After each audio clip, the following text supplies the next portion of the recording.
আজকে কালের বিবর্তনে কিন্তু খেলাটা এখন কিন্তু উড়িয়েছে আছে কেন শুধু শক্তির কারণে আর কিনে কিনে কেন বাংলাদেশের জনপ্রিয় খেলাটা এখন হারিয়ে দিতেছে। এখানে দুই গ্রাম আমরা সম্পৃক্তি, ঠিক আছে না? এখানে ফেসের দরকার নাই, কারণ তুমি একজনের অপরাধের কারণে পরে এলাকা হয়ে যায় আর আকাশ পাতাল হয়ে যায়। তুমি বুঝতে হবে, সহনশীলতা থাকতে হবে।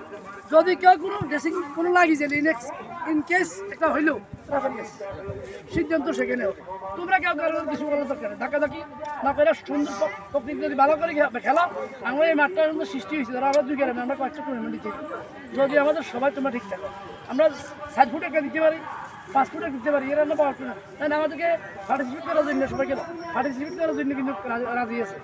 কারণ আমাদের জসিম আছে পালনপুরে, তোমার সফল আছে, সফল অলরেডি আমি একটু ফোন করছি দেখেছি তুমি এখানে আমার একটু টুর্নামেন্ট আসবে দক্ষিণ মামুদপুর আমি যুব সমাজের থেকে তুমি সেখানে শিল্পী টিভিতে উঠে বাইকটা ঠিক আছে, আপনারা লেখাটাকে রেডি করে দেন, আমি তোমাদের উপর নির্ভর করবে তোমাদের পরবর্তী প্রজন্ম।